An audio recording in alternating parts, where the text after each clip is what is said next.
Bonjour à tous. On va commencer dans quelques instants. Est-ce que vous nous entendez? Vous pouvez peut-être mettre dans le chat si vous entendez. Voilà, vous pouvez réagir aussi avec des petits emojis en bas de votre écran. Apparemment, on nous entend. Ah, il y a plein de pouces. Alors, on attend encore quelques instants avant de commencer.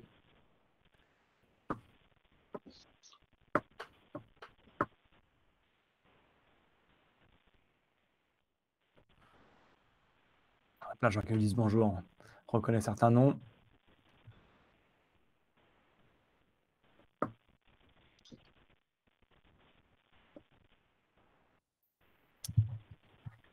J'espère qu'il fait aussi beau chez vous qu'à Paris. Un grand soleil.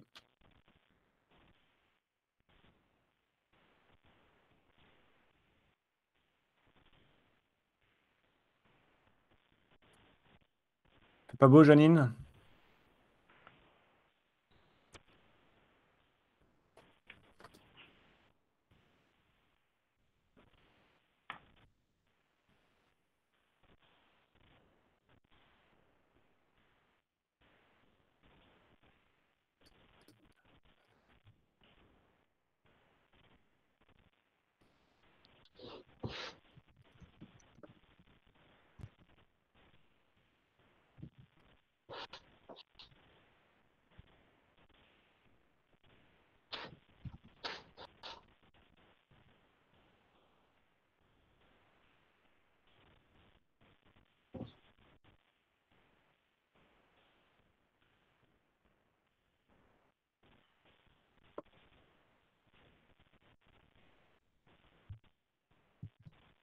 Attends encore peut-être une minute. Il est 15 heures pile.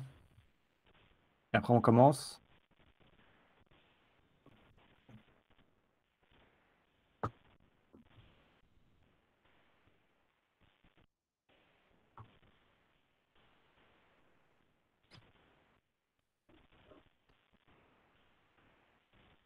En attendant que tout le monde arrive, je vais lancer un petit sondage pour savoir qui est dans l'audience. Vous devriez le voir à votre écran et pouvoir y répondre.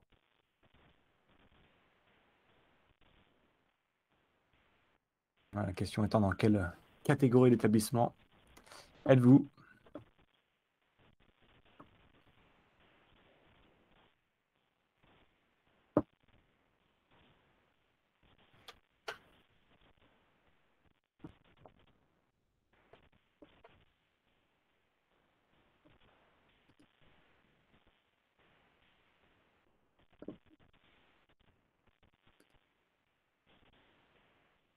Je vais en lancer un deuxième toujours pour mieux savoir qui nous écoute.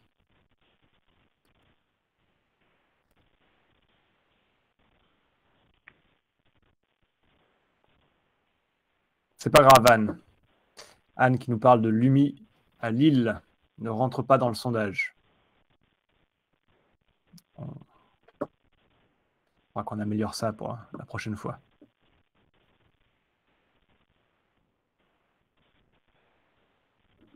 Bon, ben, moi, je vous propose de commencer. Il est 15h02. Si on veut pas être, si on veut pouvoir utiliser tout notre temps.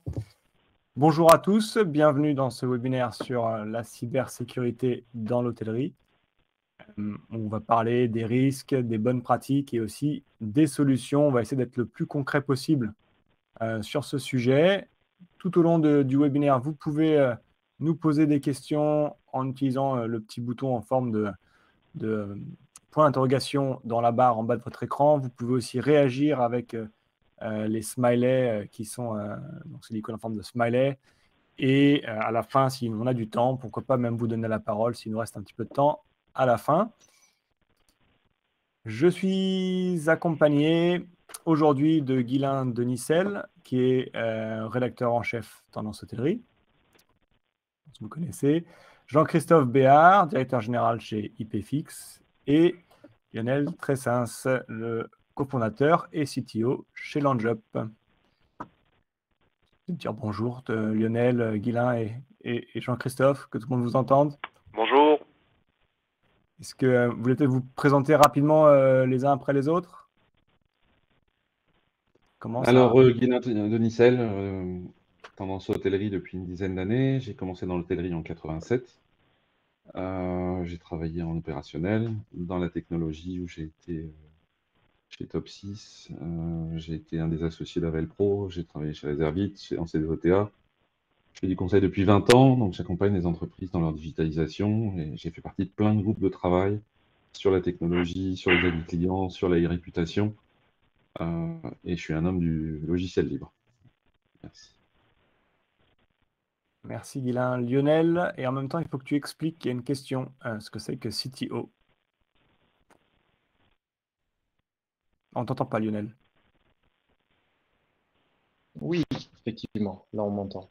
Ouais. Bonjour à tous.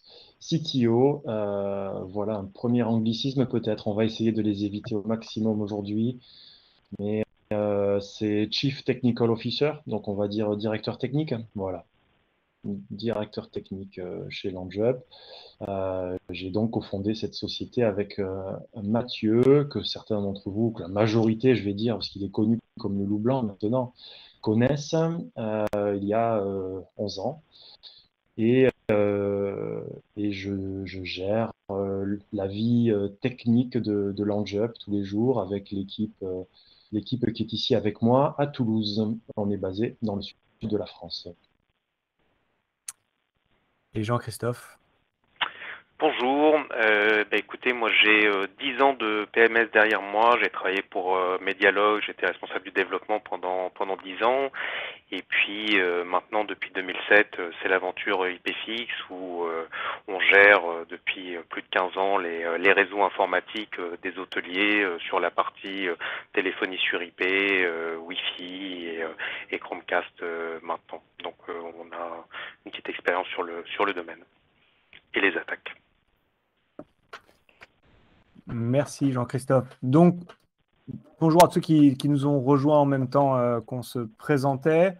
On va commencer par quelques chiffres. La cybersécurité, on voit que c'est au cœur de l'actualité en ce moment. On entend tous parler régulièrement. Enfin, c'est pas que en ce moment, hein, ça fait un moment, mais c'est presque tous les jours qu'on entend des nouvelles attaques ou nouvelles tentatives de fraude liées à la cybersécurité.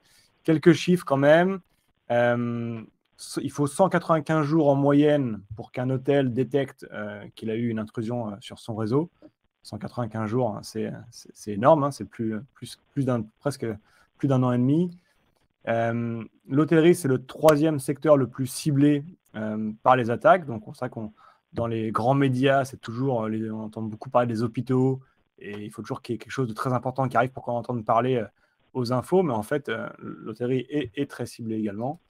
72% des attaques des entreprises concernées sont des petites entreprises, enfin des TPE, PME. Donc ça n'arrive pas qu'aux autres, hein, c'est pas que les grands qui sont ciblés. Et enfin, 95% des violations sont causées à la base par une erreur humaine, donc quelqu'un qui n'a pas respecté les bonnes règles en termes de cybersécurité. Et justement, on va essayer d'aborder un petit peu toutes ces règles aujourd'hui et les bonnes pratiques. Je vais passer la main à Guilain, peut-être pour nous parler des cyberattaques, lesquelles sont-elles et les plus communes, et nous expliquer un petit peu en quoi ça consiste. Merci beaucoup de me laisser la parole. Donc, il y a un certain nombre de cyberattaques parmi les plus connus. Le cryptominage, en fait, c'est le fait pour des hackers de prendre possession de la machine, enfin, d'un ordinateur, d'un truc qui mouline, disons. Ça peut être tout type de machine, même des anciennes machines, pour s'en servir et faire du minage de crypto-monnaies. Mais les machines, on peut aussi les détourner pour d'autres choses. Quand on parle de botnet, c'est le point suivant, je crois, qui est dans le slide. En fait, ce sont des ordinateurs qu'on a mis en réseau, dont des hackers ont pris possession pour leur faire exécuter des tâches malveillantes, c'est-à-dire attaquer. Là, je viens de regarder il y a 2 minutes, juste avant que ça commence, sur le serveur principal de Tendance Hôtellerie, où il y a des logiciels, des systèmes de protection. Là, il y a à peu près 6000 adresses IP qui sont bloquées pour 1 heure, juste par des botnets qui essayent de rentrer dans le serveur, alors que moi, j'ai aucune donnée personnelle sur le site.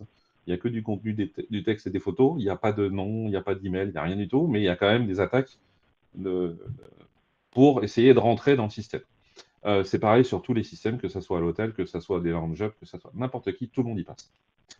Donc, en fait, du coup, les deux premiers points, là, ils sont invisibles. Quelqu'un qui n'irait pas vérifier. Personne ne le sait. On peut avoir pris possession de l'ordinateur de quelqu'un sans qu'il se rende compte. C'est d'ailleurs ce qui s'est passé sur le problème booking. Je vais revenir une fois qu'on aura fait la liste. Les problèmes booking, parce qu'en fait, ils ont revêtu plusieurs aspects. Donc,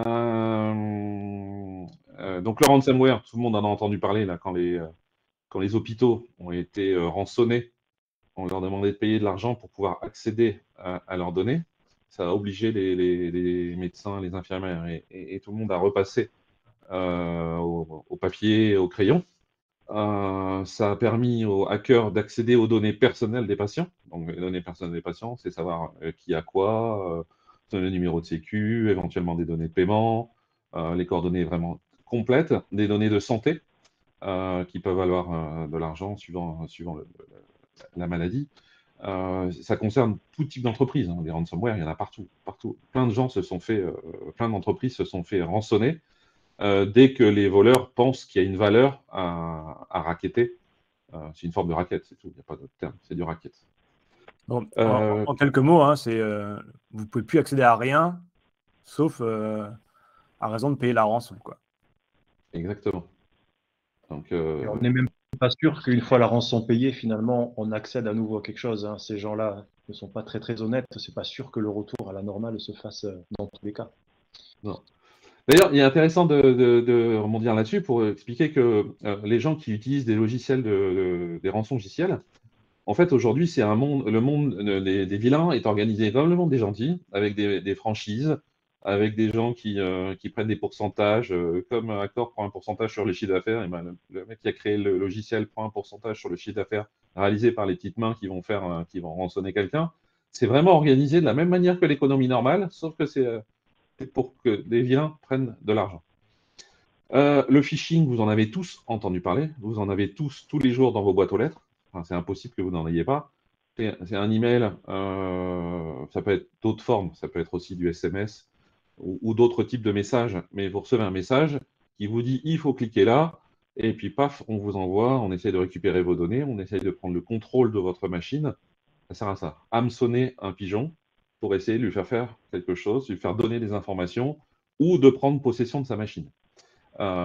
Souvent, c'est des informations bancaires, des informations de sécurité sociale pour les fraudes à la Sécu, il y a des informations sur l'entreprise.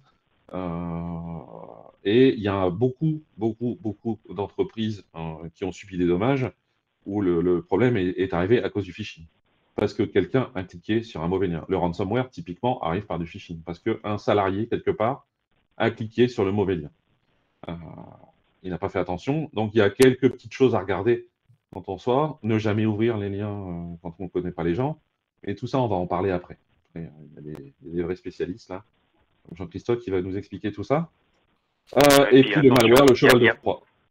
Il n'y a pas tant que ça de personnes en Afrique qui sont prêts à léguer leur fortune aussi facilement que ça, quoi, contrairement à ce qu'on voit dans nos boîtes mail. Hein. Alors, moi, j'ai une vraie anecdote là-dessus. J'avais été contacté il y a super longtemps. J'ai toujours dit, moi, je ne donnerai pas €. Et on avait une bonne discussion. J'ai quand même reçu un chèque de 50 000 $ à mettre à la banque pour pouvoir débloquer la situation. Un chèque qui était évidemment en béton.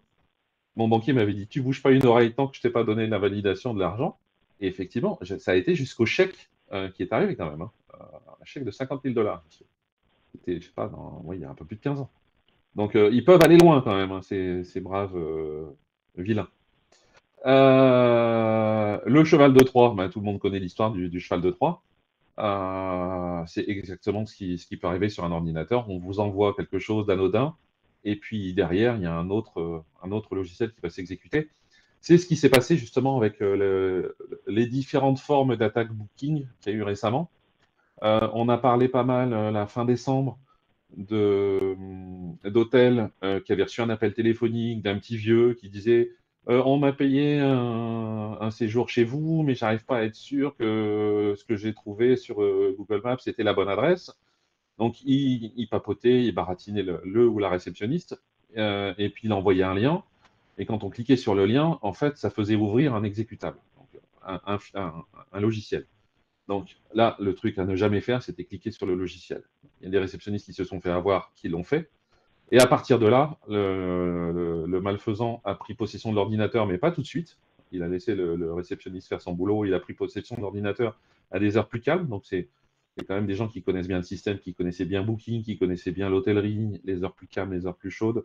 Et à partir du moment où il a pris possession de l'ordinateur, il est allé sur Booking. Et comme c'était l'ordinateur de réception, il a pu changer plein de choses sur Booking, changer le nom d'établissement, changer le numéro de téléphone pour mettre un numéro de téléphone étranger, et annuler la connectivité avec le channel manager, créer des nouveaux types de chambres à des prix rédhibitoires, à 10 balles par personne, faire des centaines de réservations. Il y a des hôtels qui sont montés jusqu'à 1500 réservations, enfin fausses réservations, sur des tarifs bidons. Et une fois que le client avait réservé, il lui a envoyé un petit message dans la messagerie Booking en disant, en fait, il faut que vous alliez sur WhatsApp, et là, on vous donnera le lien pour que vous puissiez payer votre séjour. Et évidemment, il y a des clients qui ont cliqué sur le lien et qui ont payé. Donc là-dessus, il va y avoir la justice va forcément intervenir, puisqu'il y a quand même eu des choses qui ont été mises en place, hein, les syndicats s'en sont mêlés et autres. Il y a une jurisprudence qui existe, il y a une jurisprudence Abritel, avec des annonces qui avaient été publiées sur Abritel, où les malfaisants disaient aux clients venez à tel endroit et on va discuter et vous allez me faire le virement. La justice a obligé Abritel à rembourser les clients lésés. Donc je pense que Booking, de toute façon, ne va pas rester impuni dans cette histoire. Surtout qu'on a quand même pu changer le nom d'établissement, le téléphone, les types de chambres, le tout, sans qu'il n'y ait rien d'autre qu'une alerte email. Alerte email envoyée au poste sur lequel il y avait un problème de hacking. Donc, en fait, c'est pas ce qu'on attend de Booking. Il y a un moment, il va y avoir un voyant qui s'allume et qui dit on bloque. La première chose à faire quand on a un problème informatique, de toute façon, c'est on arrête tout. On coupe. On coupe, on isole. Et ils n'ont pas fait. Donc, ils ont laissé se propager des milliers de choses. Dans un deuxième temps, ces malfaisants sont retournés sur toutes les réservations antérieures de l'hôtel et ont essayé d'envoyer des liens de paiement par Booking. Et ils ont aussi fait la même chose sur la boîte mail de l'hôtel, où ils ont utilisé toutes les adresses email des clients pour leur envoyer des faux liens de paiement pour essayer de récupérer de l'argent. Ça, ce sont les choses principales. Après, il y a eu des petites variantes par-ci, par-là. Il y a eu des variantes, mais en gros, c'était ça. Le problème Booking, ça a quand même concerné énormément de clients. Impossible à ce stade de savoir exactement combien de clients ont été touchés, parce que Booking refuse de communiquer sur l'histoire. Hein. J'ai toutes les réponses officielles de Booking qui disent oui, oui, il y a un problème et c'est de la faute de l'hôtel. Et côté hôtel, on a du mal à savoir exactement qui a été impacté, puisqu'il y a quand même des hôtels qui ont rendu service à leurs clients, même si le client avait payé 50 ou 60 euros son séjour, ils l'ont quand même hébergé, ils ont trouvé des solutions, ils ont rendu service aux clients, parce que l'hôtellerie, c'est quand même un métier humain. Il y a une erreur qui a été commise, le client qui avait réservé une chambre, il était un peu fautif, mais il n'était pas le seul. Donc certains hôteliers ont assumé cette faute-là sur les premiers jours. À partir du moment où ils ont réussi à contacter les gens, ils ont pu arrêter le massacre. Mais dans les premiers jours, le premier jour où c'est arrivé, il y a des gens qui sont arrivés. Donc, il fallait bien trouver une solution humaine. Je pense qu'on a fait un petit peu le tour des principales, on va dire, sources de cyberattaques. Je te rends la parole, puisque de toute façon, on a encore plein de choses à dire. Hein. Ouais, tout à fait. Merci beaucoup. C'est intéressant dans ce que tu disais, parce que un peu tout le monde est. La faute est partagée un peu entre tout le monde. Il y a à la fois celui qui a cliqué sur le lien, il y a avoir eu un login booking sur un poste de réception alors qu'il a probablement peut-être rien à faire là et peut-être avoir été ailleurs. Donc on va en parler après, mais on voit que la faute, elle est un peu partout, quoi. Parlons un petit peu des mythes. Souvent, la cybersécurité, c'est beaucoup d'idées reçues, hein, comme beaucoup de désinformation aussi, souvent, et on s'imagine plein de choses. Alors, on va en parler un petit peu, et peut-être avec vous trois, hein, vous pouvez prendre les mythes au fur et à mesure. Le premier, c'est qu'il faut changer son mot de passe tout le temps. Qui c'est qui veut Oui, celui-là, on l'a souvent entendu. Je pense que tout le monde l'a déjà entendu en se disant que un mot de passe qui change tout le temps. D'ailleurs, j'ouvre la parenthèse, les banques en France participent à cette éducation où tous les 60 jours, il faut changer un mot de passe ou un truc comme ça. Mais dans les entreprises, dans les grandes entreprises, ce sont aussi des politiques qui ont longtemps eu cours. Au final, quand on nous demande de changer régulièrement son mot de passe, qu'est-ce qu'on fait? Soit on utilise un pattern, donc c'est pivoine 11, puis pivoine 12 le mois d'après, puis pivoine 13, il suffit juste de se rappeler où on en est. Ou alors on finit par mettre des mots de passe qui sont effectivement différents tous les mois, mais à force d'en changer tous les mois, on ne sait plus bien où on en est, et donc on va finir par le mettre sur un post-it. Et du coup, d'une bonne idée, on arrive à une situation où le mot de passe, il est sous le clavier sur un post-it parce qu'il faut le changer tous les mois et personne ne se rappelle du dernier mot de passe. Donc non, il vaut mieux avoir un mot de passe sécurisé à vie, on va dire, en tout cas pour une période longue de temps, et on en parlera après, plutôt qu'un mot de passe à changer régulièrement. Et du coup, sur ce sujet, pareil, est-ce que du coup, je peux mettre le même mot de passe compliqué partout? Ou Guylain, tu veux prendre la parole? Vas-y. Alors moi, je voulais compléter Lionel sur l'histoire du mot de passe. En fait, il faut aussi faire la distinction entre les mots de passe personnels et les mots de passe partagés. Parce qu'en général, par exemple, pour Booking, la réception utilise le même mot de passe. Je sais que c'est casse-pied d'avoir son mot de passe personnel, mais c'est une vraie bêtise de garder un mot de passe commun pour tout le monde, surtout un mot de passe qui permet d'avoir des fonctions administrateurs. Et en plus, quand on le change, forcément, il finit sur le post-it, et là, c'est l'enfer. Donc, il faut faire la distinction entre le mot de passe partagé et le mot de passe personnel. Éviter les partagés et n'avoir que du personnel qui est facile.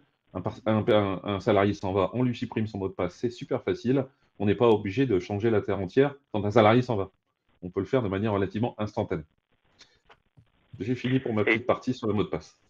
Et bien gérer les droits aussi sur ces mots de passe, parce que tout le monde n'a pas besoin d'être administrateur sur Booking et surtout encore moins de son ordinateur. Hein. Je rebondis sur ce que Guylain disait tout à l'heure sur le phishing et le lien sur lequel on clique et où il y a un exécutable qui finit par se lancer. Finalement, s'il y a beaucoup de gens qui au départ rechignaient à ne pas avoir le mot de passe administrateur de leur ordinateur en se disant voilà, j'ai même pas le droit d'installer des logiciels sur ma machine, mais finalement c'est une très bonne sécurité, parce que ne pas pouvoir installer de logiciel, c'est aussi ne pas pouvoir installer de ransomware si jamais on clique par inadvertance sur un lien. Donc la bonne gestion des droits, surtout dans un milieu où les outils électroniques sont partagés entre plusieurs utilisateurs qui n'ont pas forcément la même manière de faire attention, c'est à mon avis primordial. Hein. Mais on peut même le faire soi-même. Hein. Moi, je sais qu'il y a des systèmes que j'utilise pour moi, où au quotidien, j'utilise un mot de passe simple et pas le mot de passe admin, pour être sûr que même si on a accès à mon ordinateur, on ne va pas pouvoir toucher aux fonctions administrateurs et supprimer la base de données ou supprimer des trucs. On peut le faire à sa propre échelle. Il y a l'échelle de l'équipe, mais il y a aussi sa propre échelle. On n'est pas obligé d'avoir accès avec son compte quotidien à toutes les fonctionnalités. Oui, voilà, juste pour clarifier ce que tu as dit, du coup, c'est pas un mot de passe simple, c'est un mot de passe compliqué, mais par contre, tu t'es créé deux identifiants. Tu en as un qui utilise au quotidien qui n'a pas accès à tout, le truc quotidien, et un autre qui a tous les droits, et lui, tu te connectes pas avec ça tout le temps, mais dans les deux cas, les mots de passe sont compliqués. Je pense que c'est ce que tu voulais dire. Exactement. Merci de résumer. Ouais. Ça ne veut pas dire que Guylain, il a mis Guylain 1, 2, 3 pour ce truc au quotidien comme mot de passe. Non, il y a un 4 quand même après. Voilà. Justement, sur les mots de passe, qui c'est qui veut prendre le. Alors, rapidement, parce qu'on en a pas mal à revoir aussi, mais sur le fait qu'on ne peut pas utiliser le même partout. Parmi les techniques qui sont utilisées par les hackers au moment où on craque un mot de passe, quand ils arrivent à craquer une base de données où il y a de nombreux mots de passe utilisateurs qui sont enregistrés, derrière, eux vont mémoriser les mots de passe très compliqués que vous pensez avoir trouvés et qui sont soi-disant inviolables parce qu'il y a 25 caractères, des minuscules, des majuscules, des caractères compliqués. Et puis finalement, ça va finir ces mots de passe, une fois qu'ils ont été trouvés dans une base de données, vont se retrouver dans la base de données des hackers eux-mêmes et vont faire partie des premiers mots de passe à être utilisés quand ils vont essayer de faire des attaques, ce qu'on appelle des attaques de force brute, c'est-à-dire où on essaye tous les mots de passe un par un pour essayer de rentrer dans un système. Finalement, les mots de passe qui ont été trouvés dans les bases de données font partie de ces mots de passe qui sont utilisés en se disant on sait jamais, parce qu'une fois qu'on a un mot de passe très compliqué et qu'on a réussi à le mémoriser, parce que souvent c'est un petit peu compliqué à mémoriser, on se dit tiens, comme il est bien celui-là, je vais l'utiliser partout, quoi. On va en reparler tout à l'heure de ça, mais le utiliser partout, c'est aussi quelque chose à faire attention. C'est justement un peu le mythe suivant aussi, qui est que les hackers, c'est pas des Madame Irma, quoi. Ils essaient pas de deviner les mots de passe, ils vont les récupérer quelque part. C'est ça que tu veux dire?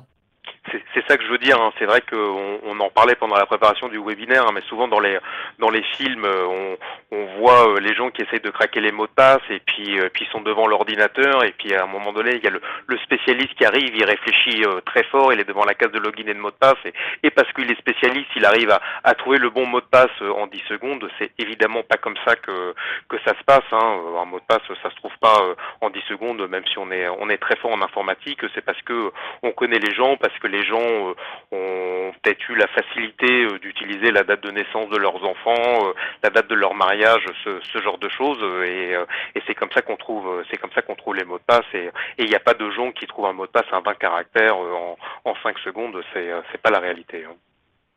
Et puis pour compléter, les hackers sont plus tout seuls à essayer de hacker. Maintenant, ils ont mis en place des fermes de robots, et ce sont les robots qui vont attaquer. Il va y avoir des dizaines ou des centaines de machines qui vont essayer en même temps, quoi. C'est aussi ça qui se passe. L'humain, il n'est plus vraiment là, quoi. L'humain, il déclenche l'attaque, c'est tout. C'est plus son boulot après. Oui, et puis ils lui apprennent à tester nom de l'hôtel, année et un caractère spécial parce que c'est ce qui est le plus souvent utilisé, j'imagine. Donc il doit commencer par tester toutes ces combinaisons-là avant d'aller chercher autre chose, quoi. L'infection visible, qui veut en parler de celle-là? On en a parlé brièvement quand Guilain présentait les botnets et le cryptominage. Alors, ça peut être visible, hein. Moi, la première attaque que j'ai eue, c'est d'ailleurs la seule, parce qu'après, c'était en 2000 ou 2001. Il y a une fois où je démarre mon ordinateur, un vieux Windows 95 ou 98, et sur l'écran de démarrage, j'avais quelqu'un qui me faisait ça. Donc l'infection était visible. Ok. Depuis, ça m'a servi de leçon. Et donc, bon, donc oui, elle peut être visible. Ouais. Mais bon, donc c'est pas toujours visible, on ne sait pas toujours que quelqu'un a pris le contrôle et utilise son ordinateur. On l'a vu dans les chiffres, je passe un peu plus rapidement sur celui-là parce qu'on l'a vu, hein, les petits établissements sont même plus ciblés que les grands. L'établissement n'est pas responsable. Guilain, t'en as parlé un petit peu déjà de ça? Alors, l'établissement, si, il y a un partage de responsabilité. Tu avais bien résumé en disant il y a un petit peu de responsabilité partout. L'enquête va être longue, le partage de responsabilité va être long, et puis de toute façon, on va taper sur le plus riche, hein, comme on fait d'habitude au tribunal. Et le plus riche, pour le coup, c'est Booking, hein, dans l'histoire de Booking. Donc, on a de la chance. Les hôteliers qui se sont mis dans la boucle de l'enquête et d'avoir porté plainte, normalement, ne devraient pas trop subir de dommages, hormis la notoriété. Parce que pour le coup, la notoriété va souffrir. Responsabilité ou pas. Après, la responsabilité, oui, elle y est, puisque quand l'établissement n'a pas fait l'information de sécurité à ses salariés, malheureusement, il est responsable. Ouais. Merci. Après, on avait donc une double authentification n'est pas nécessaire. Alors, Lionel, tu peux peut-être rappeler un petit peu ce que c'est la double authentification, peut-être? La double authentification, c'est une étape supplémentaire après avoir rentré son login et mot de passe, donc son identifiant et son mot de passe. C'est une étape supplémentaire qui va vous envoyer un code, par exemple, par SMS ou sur votre boîte mail, ou alors ça va vous demander de lancer une appli qui va vous fournir un code. Toutes ces méthodes-là, en fait, sont des méthodes d'authentification à deux facteurs, on dit. Donc, deux facteurs, ça veut dire qu'il y a une chose que vous connaissez, par exemple, ça c'est le mot de passe, et une chose que vous possédez, c'est par exemple votre téléphone. Et là, on va vous envoyer un SMS pour vérifier que vous êtes en possession du téléphone.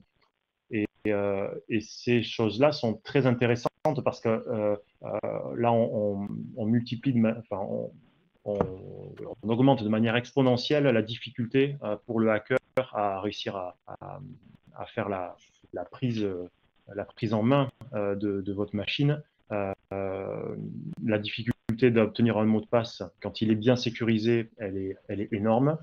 Mais si derrière ce mot de passe il fuite, la double authentification, l'authentification à deux facteurs, ces choses-là vont pouvoir vous sauver la mise, puisque si c'est sur votre téléphone que vous recevez un SMS pour vous connecter à Booking, alors que vous n'êtes pas en train de vous connecter à Booking, ça veut dire qu'à ce moment-là, il y a quelqu'un qui est bloqué, quelqu'un qui avait votre mot de passe et il est bloqué, il ne peut pas se connecter.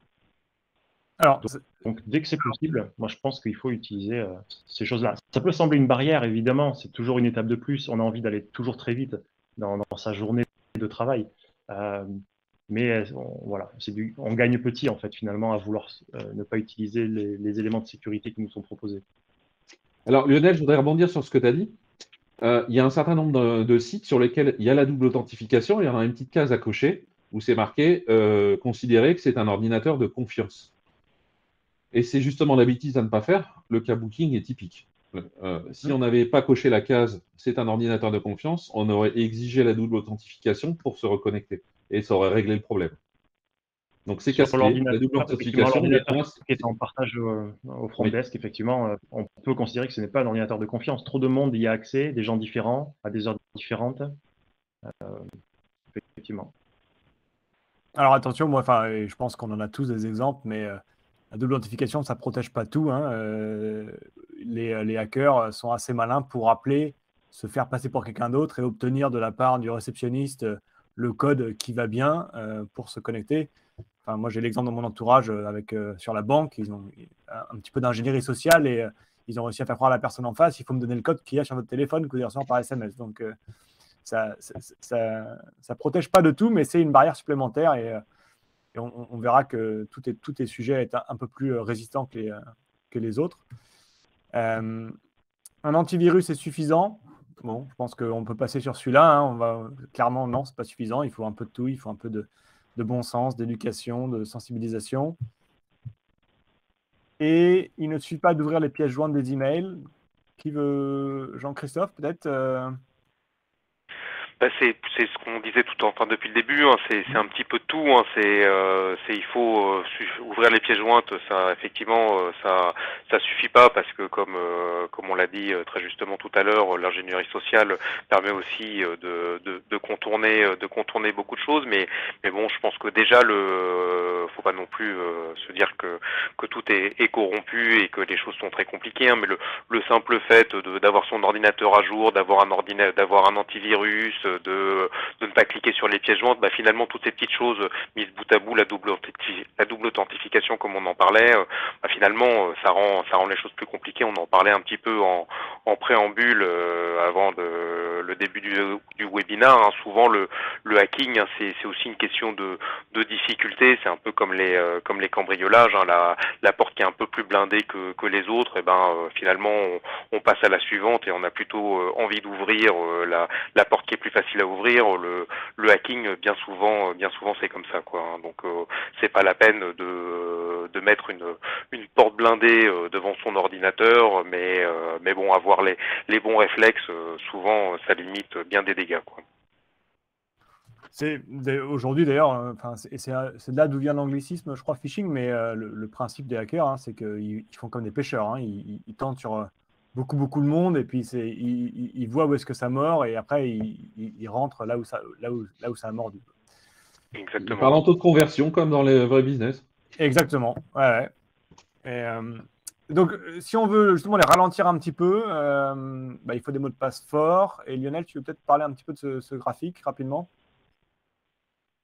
Oui, ce graphique, vous lisez d'un côté le nombre de caractères du mot de passe et dans l'autre dimension ce qu'il contient. Donc, on comprend vite qu'en allant du rouge au vert, il faut à la fois des symboles, des chiffres, des lettres, des majuscules, des minuscules et une longueur suffisante. Alors, vous allez me dire, si on tombe dans le jaune ou même dans l'orange, dans le jaune, allez, on va dire 12 caractères et des lettres majuscules et minuscules, on a 200 ans devant nous. Bon, vous semblez tranquille, l'exploitation de l'hôtel, si elle dure 200 ans, c'est bien, quoi. Et puis vous aurez des successeurs qui géreront un nouveau mot de passe peut-être, il sera peut-être temps d'en changer là, mais quand même ce graphique l'a classé en jaune. Ça peut sembler bizarre quand on a 200 ans devant soi. Il ne faut pas oublier que la technologie, les capacités des ordinateurs, les techniques pour déchiffrer tout cela évolue aussi en même temps que la vie de votre mot de passe. Donc, partez tout de suite sur un mot de passe qui est dans le vert. Voilà, partons en millions d'années. Donc, ça laisse un très, très grand facteur de progression de l'informatique pour vous rattraper. Si votre mot de passe, vous le gardez pendant 5 ans, ce tableau, vous le relirez de manière tranquille dans 5 ans aussi, quoi. Voilà. Merci. Alors, si on passe aux peut-être recommandations un peu concrètes, sauf si quelqu'un voulait compléter avec quelque chose. Moi, je me dis c'est peut-être l'occasion aussi, parce que c'est vrai quand on voit la longueur des mots de passe, le nombre de caractères différents, on se dit mais comment on fait pour mémoriser un mot de passe aussi compliqué, surtout qu'il faut pas le noter, évidemment, il faut pas le noter dans son smart web, faut pas l'avoir dans son portefeuille, c'est évidemment le genre de choses qu'il ne faut absolument pas faire. Donc il y a une petite astuce que on est nombreux à connaître, mais que je rappelle, que j'aime bien rappeler pour avoir un mot de passe très sécurisé et très facile à retenir. C'est de prendre une poésie, une chanson, un texte qu'on aime bien et de prendre les premières lettres de chaque mot de cette chanson en tenant compte des minuscules, des majuscules, de la ponctuation, et puis du coup on est sur un mot de passe qui est très facile à retenir, puisqu'il suffit de se réciter la poésie ou de se fredonner la chanson pour se souvenir du mot de passe, et on arrive à un mot de passe qui est très long et très compliqué, quoi. Mais on ne peut pas le répéter partout, c'est ça le problème. Donc il faut Ouais. connaître plusieurs poésies. Ah bah ça. Ou une très longue peut-être, une pièce de théâtre. Prends une pièce de théâtre, tu auras plein de plusieurs pages, quoi. Alors on a une question, ça tombe bien. On a une question, n'hésitez pas d'ailleurs à en poser sur le chat, hein, encore une fois, dans le petit point d'interrogation. Quelqu'un qui pose, c'est Patrice, qui nous demande, mais quid des mots de passe générés par Google? Et du coup, j'imagine, Patrice, la question, c'est aussi sur le password manager built-in dans Google. On va en parler, oui. La question d'après parle aussi des gestionnaires de mots de passe, et c'est un élément qu'on va aborder tout de suite, là, dans quelques instants. L'idée, effectivement, on en a parlé il y a quelques minutes, c'est d'avoir finalement un mot de passe par logiciel. C'est-à-dire dans la vie privée comme dans la vie perso. C'est-à-dire que le mot de passe que vous avez sur le site des impôts, le mot de passe que vous avez sur La Redoute ou Facebook ne devrait pas être le même. Voilà, ne doit pas être le même. Il faut avoir un mot de passe différent parce que, comme on l'a rappelé, si une base de données se fait hacker et un de vos mots de passe est compromis, la première chose que vont faire les hackers, si votre adresse email c'est françois.dupont@gmail.fr, ils l'ont trouvé sur Facebook, votre mot de passe, ils vont tout de suite aller sur Gmail parce qu'ils ont accès à François Dupont. Ils savent que dans 80% des cas ou dans 50% des cas, vous allez avoir réutilisé le même mot de passe. Donc, il faut absolument avoir un mot de passe par logiciel. Mais là, vous me dites, moi, des logiciels, j'en ai, je peux en utiliser 20, 30, 50, 100 dans ma vie quotidienne, au boulot ou dans ma vie perso, et je ne peux pas tous les retenir. C'est vrai, et c'est pour ça que ce deuxième conseil, c'est d'utiliser un outil de gestion des mots de passe. Un gestionnaire de mots de passe, c'est un logiciel que vous allez avoir effectivement peut-être dans votre navigateur. C'est le cas de Google, dont on nous a parlé. En tout cas, Google Chrome se propose pour vous de gérer les mots de passe, ou en tout cas votre système d'exploitation. Safari ou le Mac va gérer les mots de passe pour vous aussi. Et ça, c'est très bien. C'est un gestionnaire de mots de passe.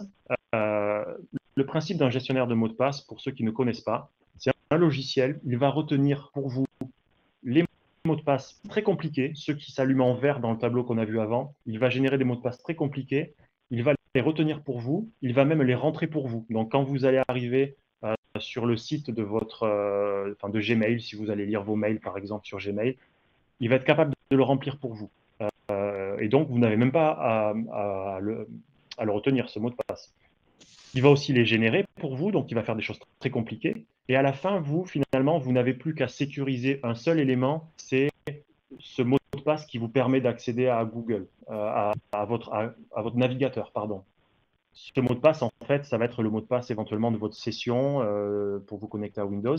Ou si vous utilisez un autre gestionnaire de mots de passe, il y en a qui ne sont pas ceux des navigateurs. Il y a des logiciels spécifiques pour ça. Je peux en citer quelques-uns. On retrouve Dashlane, KeePass, OnePassword, LastPass. On pourra donner d'ailleurs les noms dans le chat, mais vous pouvez en trouver aussi sur Internet. C'est une des questions, justement. En fait, vous n'avez qu'à retenir un seul mot de passe à la fin, qui est le mot de passe qui permet de déverrouiller ça.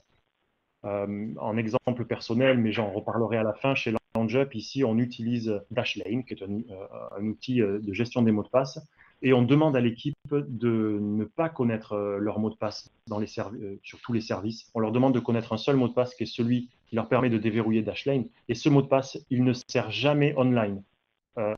Il ne sert sur aucun service, sur Facebook, sur Gmail, sur Booking, sur LaunchUp. Ce mot de passe ne sert jamais que sur le gestionnaire de mots de passe. Il ne faut qu'il soit vierge de toute connaissance. Il n'est jamais sorti sur Internet. Voilà. À partir de là, moi aujourd'hui, dans mon gestionnaire de mots de passe, par exemple, je pense que j'ai 400 mots de passe différents. Je n'en connais aucun. Au début, c'est un petit peu un espèce de vertige de ne plus connaître ces mots de passe. On se demande comment on va survivre à ça. Mais je me connecte à Gmail, je me connecte à LaunchUp, je me connecte aux impôts, je me connecte à Facebook, je me connecte à Twitter, je me connecte à n'importe quel service en ligne. Je n'ai aucune idée de quels sont mes mots de passe sur ces services. Au début, c'est un peu un vertige, mais après, ça rassure. Finalement, de se dire qu'on ne connaît pas le mot de passe, on sait qu'on a construit quelque chose qui est très sûr. On ne peut pas se le faire hacker. Nous-mêmes, on ne sait pas quel il est. Voilà. Alors, il y a une question là du coup sur sont-ils sécurisés ces gestionnaires de mots de passe? Peut-il se faire hacker également? Enfin, je crois qu'il y a eu il y en a certains qui ont fait les. Il y en a eu pour lesquels les bases de données, enfin en gros, tout votre portefeuille de login mot de passe et tous ceux des autres gens qui utilisaient ce gestionnaire se sont retrouvés sur Internet, mais pas de manière claire. Ils se sont retrouvés de manière chiffrée sur Internet, chiffrés par ce fameux mot de passe, votre clé principale en fait, ce mot de passe principal. Le principe de ces sociétés, en fait, ils ont construit leur solution sur ce qu'on appelle du zero knowledge. Donc, c'est-à-dire qu'eux-mêmes ne peuvent pas les déchiffrer et la technologie fait qu'ils ne peuvent pas le déchiffrer. Ça leur permet de dormir déjà. Moi, je serais dirigeant d'une de ces compagnies et je sais que je pourrais déchiffrer ces mots de passe. Je ne dormirai pas la nuit parce que je serais la cible permanente d'attaque. Mais surtout, en fait, si leurs données à ces sociétés fuitent sur Internet, ce sont des données qui sont chiffrées par un mot de passe qui n'a jamais lui-même été sur Internet et que vous avez pris soin de choisir de manière très sécurisée. Et ce mot de passe vient chiffrer avec des technologies très, très fortes l'ensemble de vos mots de passe. Voilà. Donc, ça peut fuiter, effectivement, mais ça fuite de manière plutôt verrouillée, en tout cas. Et alors, on a une question de Kevin. C'est si le réseau est intrusé et que nous sommes connectés, les hackers ne peuvent pas voir ce gestionnaire. Qui veut répondre? Voilà. Jean-Christophe, peut-être. En tout cas, je pense qu'il y a des malwares, on en a parlé, des malwares qui s'appellent des keyloggers. Donc en anglais, keylogger, c'est quelque chose qui va venir faire la liste de toutes les touches que vous tapez. Je ne suis pas spécialiste là à ce point, mais je pense qu'un keylogger pourrait voir effectivement un mot de passe que vous tapez. En gros, tout ce que vous tapez, le keylogger le voit. Donc, ouvrir votre gestionnaire de mot de passe. Ouais.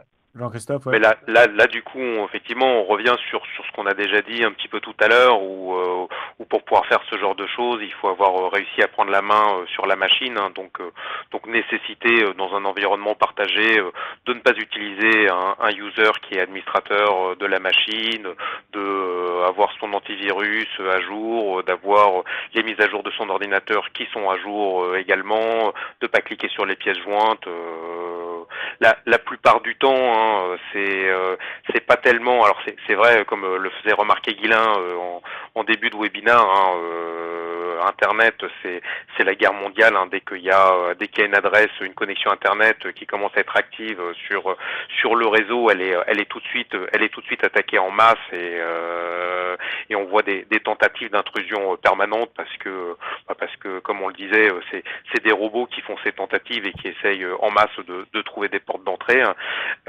Mais la plupart du temps, les attaques réussies se font parce que on a réussi à trouver le mot de passe dans le portefeuille de la personne pendant qu'il prenait sa douche dans la salle de sport, parce que à un moment donné, le réceptionniste a quitté la réception et puis qu'il y a un client qui est passé derrière et qu'il a vu le mot de passe sur un post-it.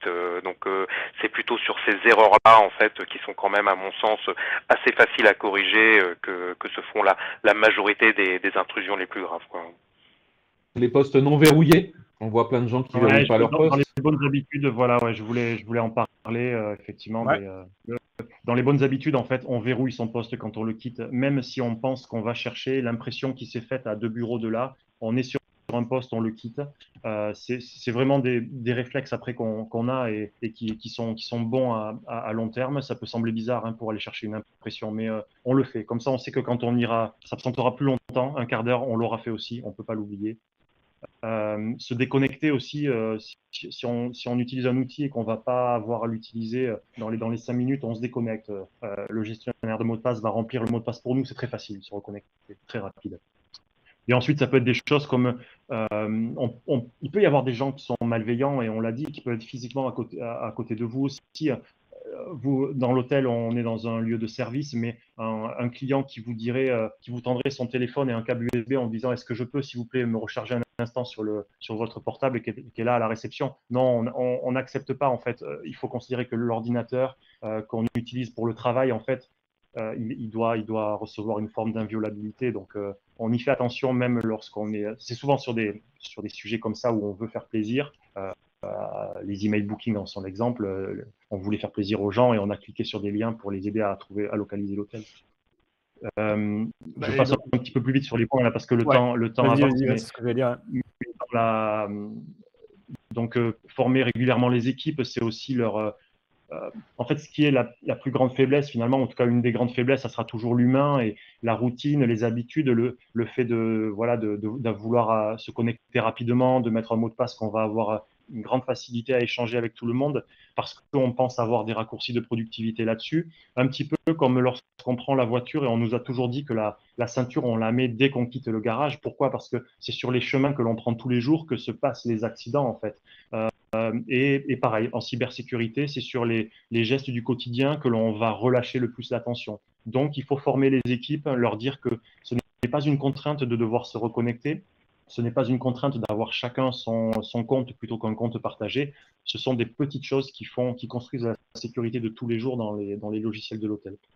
Éventuellement, parmi les documents d'accueil des salariés, c'est avoir un document qui parle et qui explique ce qu'on fait en matière de sécurité dans l'hôtel. Donc, d'avoir un compte par personne, le fait de verrouiller son écran, ces choses qui sont toutes bêtes. On n'a pas besoin d'aller dans des choses très, très compliquées, des choses très techniques en fait, mais au moins avoir ces éléments de base qui peuvent être facilement communiqués et recommuniqués de manière régulière aux équipes éventuellement, et puis se faire accompagner. Mais Jean-Christophe en parlera, mais vous avez des prestataires qui vous accompagnent tous les jours sur le matériel, pour le réseau, pour l'informatique, ne pas hésiter à leur poser la question et se faire accompagner sur ces éléments-là. Et puis, je pense que tu as parlé aussi de la double authentification, on en a parlé avant. Si elle est disponible sur l'outil que vous utilisez, activez-la. Si vous ne savez pas si elle est disponible, demandez au support. Voilà. Et puis, nettoyer les comptes avec les droits admin. Là, on veut vous dire que tous les employés n'ont pas besoin d'avoir tous les accès. C'est facile, on dit, bon, je le mets admin, comme ça, il ne sera jamais bloqué dans Booking, par exemple, mais c'est peut-être par lui, par cet employé, pas lui-même qui sera malveillant, mais c'est par lui que va arriver une attaque malveillante. Donc, on fait attention avec les comptes un peu privilégiés. Voilà. Surtout qu'il y a beaucoup de turnover dans notre industrie, donc les gens ils partent rapidement. Vous avez de plus en plus de logiciels qui sont accessibles en ligne. Ça veut dire que le collaborateur il peut accéder d'ailleurs, et d'ailleurs n'importe qui peut y accéder d'ailleurs. Et donc en fait, pour mettre ça, pour vous donner un exemple un peu concret, on dit tout à l'heure, le collaborateur lui-même qui se fait hacker son mot de passe, du coup, les hackers l'ont, ils vont tester pour un peu qu'il ait mis ce mot de passe sur un outil comme LaunchUp, parce qu'on lui a demandé de mettre son email, parce qu'on lui a créé son compte avec son email perso, et donc il a arrêté son mot de passe, ou sur votre PMS Muse, ou peu importe, tous ces outils qui demandent des emails, et vous mettez l'email perso du collaborateur, le collaborateur, lui, se fait hacker, le hacker, soudainement, il a accès à Muse ou à LaunchUp ou à tous les outils de votre entreprise. Donc, c'est vraiment important, tous les conseils qu'on donne, parce que, et formez vos équipes, parce que du coup, ils peuvent être le point d'entrée pour votre établissement, quand bien même vous aurez tout fait au niveau de votre établissement. Je passe juste aux recommandations du coup pour vos clients, et ça tombe bien parce que Kevin nous pose la question, donc on va répondre à la question de Kevin en même temps, et c'est Jean-Christophe qui va en parler. Oui, bien sûr. Il y a aussi maintenant, depuis de nombreuses années, le Wi-Fi est une part très importante dans les établissements hôteliers. Et il faut pas oublier de sécuriser cette partie-là, parce qu'il y a votre sécurité à vous, et puis il y a la sécurité de vos clients aussi. Vous ne voudriez pas qu'ils se fassent cambrioler parce que vous n'avez pas fait suffisamment attention à leur sécurité à eux. Donc bon, ça c'est souvent la responsabilité de votre prestataire, mais il faut évidemment que dans le réseau Wi-Fi qui est mis à la disposition de vos clients, tous les utilisateurs soient séparés, ne puissent pas se voir les uns des autres, qu'en faisant voisinage réseau, on voit pas les 10-15 ordinateurs des autres clients qui sont vos voisins dans l'hôtel, pour pouvoir essayer de les attaquer. Il faut faut protéger aussi. Bien souvent, ils viennent à la réception en vous demandant est-ce que vous avez une imprimante, est-ce pour imprimer mes cartes d'embarquement. Il faut faire attention à ça parce que on a envie de les laisser se connecter au réseau de l'hôtel pour qu'ils puissent imprimer leur carte d'embarquement. C'est évidemment quelque chose qu'il ne faut absolument pas faire. Alors si vous n'avez pas forcément les moyens de mettre une imprimante à disposition de vos clients, puisque effectivement c'est un besoin qui peut arriver, il faut pas accepter non plus la clé USB avec le document qu'on va brancher sur son ordinateur pour être gentil et imprimer la carte d'embarquement de la pauvre dame qui a l'air toute gentille et puis qui en fait a qu'une envie, c'est de prendre la main sur votre ordinateur. À la limite, si vous devez faire ce genre de choses, à ce moment-là, demandez à ce qu'on vous envoie le document par mail et n'acceptez que les documents PDF. Comme ça, c'est ce qui, à mon sens, ce qu'il y a de moins dangereux, dans l'histoire. C'est vrai qu'à une époque, il y avait toujours un business corner dans les hôtels. Enfin, je sais pas, il y a encore 10-15 ans, tous les hôtels, ils avaient leur business corner avec le petit ordinateur et l'imprimante. Et on a considéré que tout le monde avait son device, donc on a tout retiré. Mais maintenant, de plus en plus, les clients viennent te voir en disant « Ah, il faudrait m'imprimer ci, il faudrait m'imprimer ça. » Et comme tu le dis, c'est souvent l'occasion d'avoir une clé USB ou leur téléphone ou d'envoyer un mail. Donc, exactement. Donc vraiment attention à ça. Et puis oui, effectivement, comme c'est indiqué sur le slide, la box internet, certains vont se dire le Wi-Fi c'est gratuit, j'ai pas envie de mettre beaucoup d'argent là-dedans. Donc pour être tranquille, je prends un abonnement séparé et puis j'ouvre la connexion Wi-Fi de ma petite box internet que je mets à disposition de mes clients.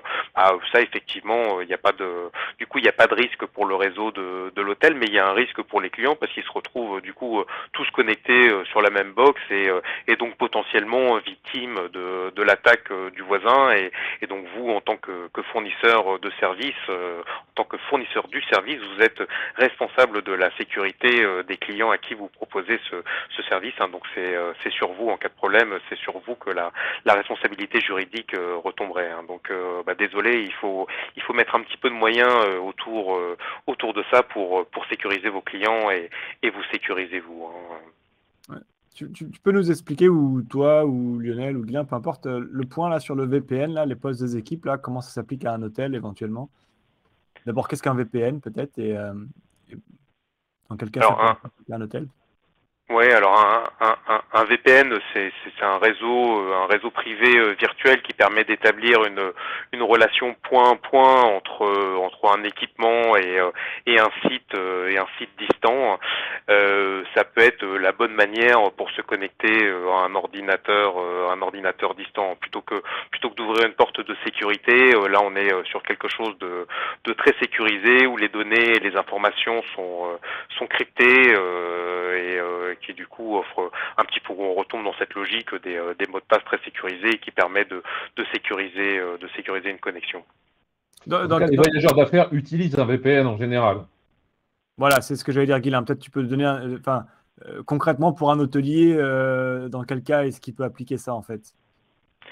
C'est pas vraiment lui qui va l'utiliser, c'est plutôt la personne qui en a besoin qui va plutôt utiliser ce système-là pour se sécuriser lui-même et qui plutôt que d'utiliser le réseau Wi-Fi, enfin qui va utiliser le réseau Wi-Fi de l'hôtel, mais qui sur le réseau de Wi-Fi de l'hôtel va rajouter une couche de sécurité en utilisant un VPN qui va être fourni par une société tierce et qui va permettre de sécuriser ses données sur le réseau Wi-Fi qui est proposé par l'hôtel. Alors c'est dans le cadre de ceux qui sont vraiment très inquiets par la sécurité, mais bon, effectivement, c'est une très bonne recommandation, mais bon, ça concerne quand même un nombre assez limité de personnes, à mon sens. Guilain, tu voulais ajouter quelque chose? Non, les grandes entreprises dont les salariés se baladent, salariés, cadres, peu importe, se baladent, utilisent souvent un VPN. Justement, ça crée un tunnel entre les serveurs de l'entreprise et le PC le PC ou le Mac du voyageur. Peu importe que ça passe à travers un Wi-Fi qui n'est pas forcément très sécurisé, le tunnel, une fois que le tunnel est établi, tout est super sécurisé et rien ne filtre, rien ne peut sortir de ce tunnel. C'est un vrai tuyau blindé dont rien ne sort. Donc, c'est important pour les voyageurs. Donc peut-être pour dans un hôtel ou un groupe d'hôtels, ça serait les commerciaux, enfin ceux qui sont amenés à se déplacer, à se connecter en dehors de l'hôtel avec donc des devices, enfin des ordinateurs ou des téléphones qu'ils utilisent à l'extérieur de l'établissement. Quand il y a des gens qui télétravaillent, oui. Ouais, voilà. Des gens qui sont en administratif, que ce soit du comptable, du commercial ou autre, qui est en télétravail, oui, le VPN était une très très bonne solution pour sécuriser.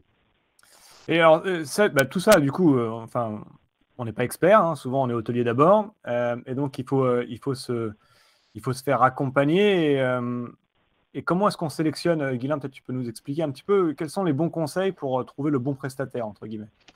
En fait, là, il y a deux choses. Il y a une partie, effectivement, on parle de VPN, de choses comme ça. Il y a une partie matérielle. En fait, on a un contrat de maintenance pour sa chaudière. On doit avoir un contrat de maintenance avec un prestataire qui va s'occuper de la partie hardware, des PC, du Wi-Fi, etc. C'est le truc super important. Comme on fait à la maison avec sa chaudière, on a quelqu'un qui s'occupe de ça. Dès qu'on a un problème, on l'appelle. Dès qu'on a besoin de quelque chose, on l'appelle. Donc ça, c'est cette partie hardware, le truc commun. Et puis après, il y a la partie, on utilise par exemple LandJup. On utilise un PMS, on utilise Experience, on utilise autre chose. Là, il y a des questions à poser aussi à ces gens-là. Où sont hébergées les données? Ça, c'est un truc super important. Est-ce que les données sont en Europe, pas en Europe? Est-ce qu'on a une responsabilité? Non. Je ne sais pas si vous vous souvenez tous du RGPD, mais la mise en place du RGPD impose à chaque chef d'entreprise d'avoir réalisé une cartographie des données pour savoir quel type de données sont à quel endroit, dans quel logiciel, et d'avoir la granularité de ce qui se passe. Comme ça, s'il y a un problème, on est capable instantanément d'agir ponctuellement pour résoudre la faille de sécurité là où elle arrive, pour mettre un pansement là où ça se passe. Donc, où sont hébergées les données, c'est super important. Est-ce que je suis propriétaire des données? Qui est-ce qui va procéder, enfin, qui va être le processeur des datas ou seulement le contrôleur? C'est super important. Si je prends un exemple non hôtelier, Facebook, dès que vous lui mettez une photo, il est propriétaire des droits sur la photo. C'est un exemple type. Dans l'hôtellerie, il y a des gens qui se considèrent propriétaires des données, il faut faire attention. Il y en a. Booking en est un, par exemple. Booking se croit propriétaire de la relation client. Alors que quand on regarde le contrat de Booking, c'est marqué clairement que Booking, il est juste un processeur de réseau. Il n'est pas propriétaire de la relation. Pourtant, il s'immisce là-dedans et il dit non, non, c'est mon client. Est-ce qu'il y a une double sécurité pour se connecter? Cette fameuse double authentification est super importante. Et surtout, ne cochez pas la case, c'est un appareil de confiance dès l'instant où l'ordinateur est partagé. Jamais. C'est facile. Hein. Il y a plein d'endroits où c'est marqué déclarer ceci comme ordinateur de confiance. Gérer les logins partagés, déjà, il faut éviter. Tout ce qu'on peut, il faut éviter. Parfois, on fait des logins partagés parce que ça coûte moins cher, parce que la solution est facturée en fonction du nombre d'utilisateurs. Donc, effectivement, on a tendance à le faire. On a aussi tendance à ne pas donner d'adresse email à chaque salarié. Alors, effectivement, ça paraît, on dit, oh, ça coûte moins cher, il n'y a pas d'intérêt, c'est juste un réceptionniste, il n'a pas besoin. On n'est pas obligé de créer un Jean Dupont hôtel du quartier. On peut très bien dire réception 1, réception 2, réception 3. On peut aussi faire ça. L'adresse email est réutilisable. Ce sont des choses simples. D'ailleurs, quand vous allez chez Accor, vous avez un H et un numéro d'hôtel. Vous n'avez pas le nom de l'hôtel. Et pareil pour le directeur de l'hôtel Ibis, vous n'avez pas son nom. Vous avez un direction H, machin bidule. C'est simple. Je suis désolé d'aller vite, hein, mais vu l'heure, non, mais vas-y, on a vas-y. encore 4 minutes, alors il faut On est large. surtout qu'il y a des questions. Est-ce qu'il faut un système de gestion des droits administrateurs? Est-ce qu'il y a, pardon, un système de gestion des droits administrateurs? Oui. Tout le monde n'a pas besoin d'accéder à tout. Dans le cas de Booking, ce qui s'est passé, c'est qu'avec un simple login de réceptionniste, on a pu supprimer les types de chambres, on a pu changer le nom d'hôtel, changer le téléphone de l'hôtel. C'est des trucs, il n'y a que le patron qui peut faire ça, normalement. Ou alors, il crée un login spécifique, il dit, tiens, tu peux aller le faire, mais ce n'est pas un truc que tu utilises au quotidien. Donc, les choses quotidiennes se font avec un login de base. Comme sur le PC, on a un login utilisateur et on a un login administrateur. On sépare bien les choses. Au quotidien, on n'a pas besoin d'aller changer les types de chambre sur Booking. On n'a pas besoin de changer la configuration de LandJup. On n'a pas besoin de changer la configuration du PMS tous les jours. Enfin, en tout cas, pas l'utilisateur de base. Plus l'utilisateur va être gradé, oui, plus il pourra éventuellement avoir besoin de le faire. Et encore, moi, je me l'applique, j'ai sur certains systèmes deux logins. Un login quotidien, un login exceptionnel. Avez-vous un document décrivant votre politique de sécurité? Ça, c'est effectivement, c'est un truc. Comment ça se passe au niveau de la sécurité? quand on souscrit un service auprès d'une entreprise. Qu'est-ce qui se passe? Est-ce que j'ai un numéro d'urgence? Est-ce que j'ai un chat d'urgence? Comment ça se passe? Est-ce qu'on peut bloquer le compte? Est-ce qu'on peut dire en urgence, j'ai besoin de bloquer le compte pour être sûr de stopper toutes les relations entre tout le monde en attendant de régler le problème? C'est ce que je disais tout à l'heure sur Booking. S'il y avait eu un truc d'alerte qui avait fermé le compte de l'hôtel temporairement, on n'aurait pas eu le problème de Booking. J'ai essayé de faire vite, il reste 2 minutes. Ouais, bah, ça tombe bien, on a quelques questions. On en a une assez simple. Quel prestataire et logiciel recommandez-vous? Aïe. Pourquoi faire? Bah, ça, c'est la bonne question. Donc, c'était, ouais, ça dépend des besoins. Paola, ouais, ça dépend de vos besoins, ça dépend de ce que vous voulez faire aussi. On a une autre question de Marie. Les notions de privacy, protection des données, sont-elles plus prises en compte aujourd'hui qu'auparavant au sein des hôtels? Alors, les entreprises, enfin, les entreprises qui envoient des gens chez vous en ont pleinement conscience. Toutes les grandes entreprises font des testent régulièrement, mais régulièrement, c'est 3, 4, 5 fois par semaine, envoient des emails de phishing, et font des tests d'intrusion sur les machines des collaborateurs. Toutes les grandes entreprises le font. Donc, les entreprises le font. Vos clients le font. Donc, vous pouvez aussi commencer à avoir ce genre de pratique, à envoyer des faux emails juste pour voir si vos salariés ont cliqué dessus. C'est pas dur, hein. C'est facile à faire de faire un faux email C'est une pratique avec qu'on a un avion. je peux le raconter, c'est une pratique qu'on a chez LangeUp en fait. Les salariés de temps en temps sont testés, ils ne le savent pas, mais ils ont des faux emails de phishing qui arrivent dans leur boîte et on les garde vigilants comme ça sur le risque qu'ils prennent en fait à cliquer n'importe où dans des mails. Et voilà, donc c'est des mails sans conséquences pour eux qui sont hyper bien faits. Donc vraiment, on a envie de tomber dans le panneau. Voilà.